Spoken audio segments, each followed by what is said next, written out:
Bismillahirrahmanirrahim. Assalamualaikum warahmatullahi wabarakatuh. Teman-teman, video ini saya mau bahas soal resesi ekonomi 2023. Memang lagi rame ya, saya juga mau ikutan deh. Mau ikutan yang lagi rame ini ngebahas soal resesi ekonomi 2023 dari sisi pedagang online kayak kita, atau ya pedagang kecil atau UMKM lah.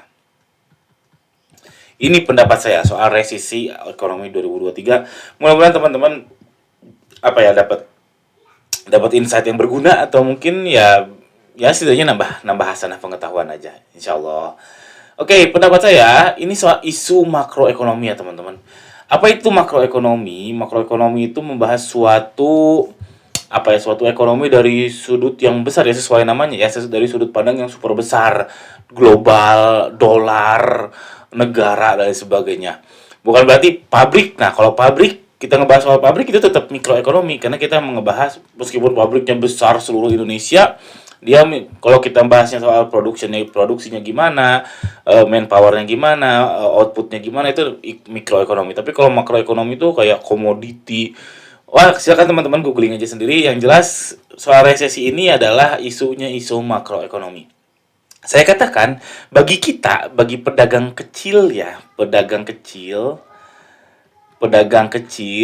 atau pedagang online yang kecil, saya masih pedagang kecil, makroekonomi ini nggak penting, serius nggak penting, karena dibilang resesi tahun 2023 tuh 365 hari, ketika apa? Nah, kapan kapan kita kapan resesi itu terjadi? Lalu apa? Lalu kalau udah resesi terus apa? Terus mengapa? Nah, itu nggak bisa jawab. Kita sebagai pedagang kecil nggak bisa jawab. Beda kalau misalnya kita adalah oh, pedagang besar yang menguasai pasar Indonesia. Katakanlah seperti Astra gitu. Katakanlah seperti Pertamina.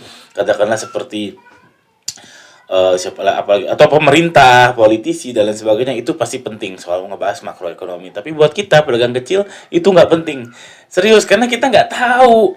Pedagang kecil ini nyambung ke hal selanjutnya, kita nggak produktif kalau mikirin itu. Oke, kalau misalkan tahun depan diprediksikan dolar akan turun jadi 50% misalkan. Terus kita bisa apa?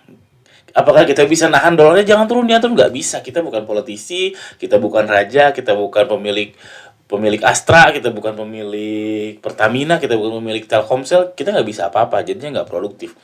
Jadinya kebanyakan orang yang terlalu berlebihan untuk membahas si makroekonomi ini menganggap bahwa eh, jadinya nggak produktif dan membuat kita jadi pesimistis. Nah, nggak gitu. Oke, isu makroekonominya mungkin memang benar tepat, tahun depan akan ada resesi, tapi kita kalau kita mikirin itu dan udah takut dari sekarang itu nggak produktif. Nah, tapi ada lagi faktanya. Di satu sisi kalau memang resesi pasti kayak gini. Resesi atau krisis ya. Krisis atau resesi, apa bedanya? Kalau resesi itu ya ekonomi melambat, kalau krisis itu melambat dengan tiba-tiba, kasarnya gitu. Itu zero sum game. Waduh, istilah lagi ya. Zero sum game. Artinya apa? Ada yang kalah, ada yang terkena betul dampak krisis, ada yang justru jadi kaya raya dampak krisis. Contohnya pandemi COVID-19 kemarin. 2 tahun kemarin, yes, memang krisis sosial ya, tapi faktanya ekonomi tumbuh loh. Kenapa tumbuh? Karena sektor kesehatan tumbuhnya luar biasa besar, dan sektor telekomunikasi internetnya tumbuhnya luar biasa besar. Bayangkan anak Anda atau Anda di kantor ini konsumsi data itu sehari berapa? Saya aja streaming Shopee, streaming TikTok Shop itu sehari 5 gigabyte. Bayangkan itu online shop kecil. Apalagi kalau nanti yang besar-besar. Wow, artinya ada industri-industri yang sangat betul-betul terjelembab, seperti industri pariwisata dan sebagainya. Ada industri yang memang jadi lagi naik-naiknya, yaitu kayak kesehatan, telekomunikasi, eh, kursus online dan sebagainya, itu lagi naik-naiknya. Jadi faktanya, kalau meskipun ada resesi atau krisis, masih ada celah atau peluang. Itu terbukti di pandemi kemarin, dan bahkan yang jualan baju kompetitor saya di pandemi justru lagi lagi kenceng-kencengnya, lagi gila-gilanya penjualan. Jadi ada yang ngeluh, aduh gara-gara pandemi ini nggak punya penjualan. Padahal ada juga yang penjualnya lagi super duper kenceng ketika pandemi COVID-19 kemarin. Mudah-mudahan paham ya, saya agak-agak muter-muter. Lalu yang terakhir, makroekonomi ini semuanya kena.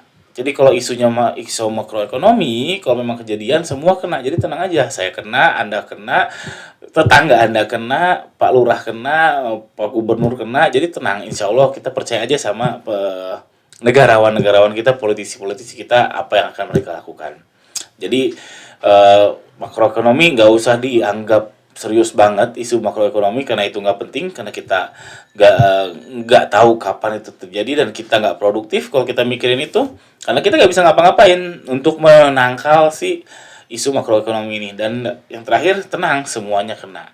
Nah lalu kudu apa dong, harus kudu piye ini. Nah ini sebenarnya konsep umum ya, bukan hanya menghadapi kasus kasus makroekonomi ini. Itu fokus ke locus of controlnya Anda. Apa itu locus of control? Jadi ini gambarnya seperti ini. Jadi ini ibarat kata Anda atau bisnis Anda lah ya.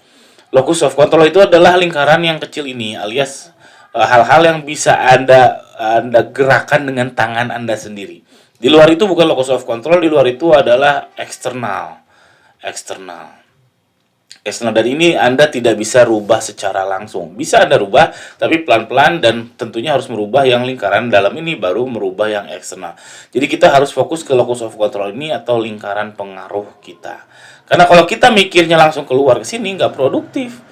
Kita mikirin, oh gara-gara pandemi nih penjualan pasar baju muslim turun. Ya terus gimana? Lebih baik fokus ke diri sendiri, lihat pasar mana yang lagi rame. Nah, pasar yang lagi rame kita masuk ke situ, dan seterusnya dan seterusnya dan seterusnya. Jadi fokus ke diri sendiri, apa sih yang bisa kita lakukan untuk menghadapi dunia eksternal tersebut. Lalu kalau udah fokus ke situ, teman-teman tinggal list aja kalau locus of control teman-teman tuh apa. Teman-teman bisa R&D produk baru kah atau apa, pokoknya fokus ke hal-hal yang produktif yang ada di sekeliling Anda, yang memang bisa Anda kontrol, bukan hal-hal eksternal yang hanya Anda bisa keluhi, yang hanya Anda bisa cemoohi. Itu nggak produktif untuk pebisnis. Lalu kalau apa yang kita lakukan kalau turun itu bisa terdeteksi dari awal loh teman-teman. Jadi kalau misalkan ada krisis, ada resesi, pasti terdeteksi dari awal. Nah makanya hati-hati, makanya teman-teman harus bisa baca data. Lihat datanya teman-teman, turun tuh turun karena apa? Betul karena pasar kah? Lihat kompetitor juga turun nggak? Kalau kompetitor turun juga berarti memang pasarnya. Tapi kalau kompetitor naik, berarti yang masalah itu Anda. Nah Anda bisa mendeteksi apa sebelum terjadi penurunan yang super duper parah, dan Anda bisa melakukan hal-hal yang preventif. Contohnya nyetok barang yang terlalu banyak, iklan yang terlalu jor-joran. Makanya harus baca data dulu. Jadi bukan karena tahun depan resesi ekonomi 2023, sekarang saya mau matiin iklan. Oh enggak gitu, tapi lihat datanya. Dan itu pasti pelan-pelan, gak mungkin langsung tiba-tiba. Lalu apa yang teman-teman lakukan?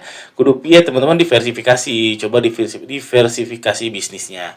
Itu sudah umum banget kok, karena pebisnis itu yang full time bisnis itu bisnisnya nggak mungkin satu, pasti ada. Bikin kafe lah, kayak saya ini bikin YouTube inilah, atau beli main saham kah atau main emas kah, pasti pasti nggak hanya satu. Jadi jangan diversifikasi, ya bebas apapun itu, misalkan jualan baju sama jualan ayam geprek, ya silahkan aja, nggak masalah. Oke, lalu terakhir yang paling penting adalah ilmu. Nah, perbanyak bekal Anda dengan ilmu. Jadi kalau masalah makroekonomi tadi, yang bermasalah mungkin produk ya. Produk kita bermasalah karena jadi nggak laku lagi. Tapi kalau ilmu tetap ada di otak Anda, itu tetap ada ruh Anda. Mau berapapun karyawan Anda, kalau misalkan ilmunya pas, bisa diputar sana putar sini, inovasi sana inovasi sini, nggak perlu takut menghadapi krisis ekonomi atau resesi ekonomi. Itu aja omongan ngawur ini. Karena saya menurut saya ini penting buat teman-teman supaya lebih produktif sih. Jadi jangan terlalu risau soal isu-isu makroekonomi, karena itu biarkanlah bapak-bapak di DPR sana, biarkanlah bapak-bapak direktur Pertamina, direktur Astra, direktur JNE karena sudah besar. Kalau kita yang pedagang kecil, fokus ke diri kita aja. Jadi lebih produktif. Sekian, jangan lupa subscribe. Pertanyaan seputar hal ini atau seputar apapun, tuliskan di kolom komentar di bawah, atau mau sharing tentang hal ini juga boleh, tapi mohon maaf, Sekarang saya susah ngebalasnya kecuali yang membership. Sekian, assalamualaikum warahmatullahi wabarakatuh.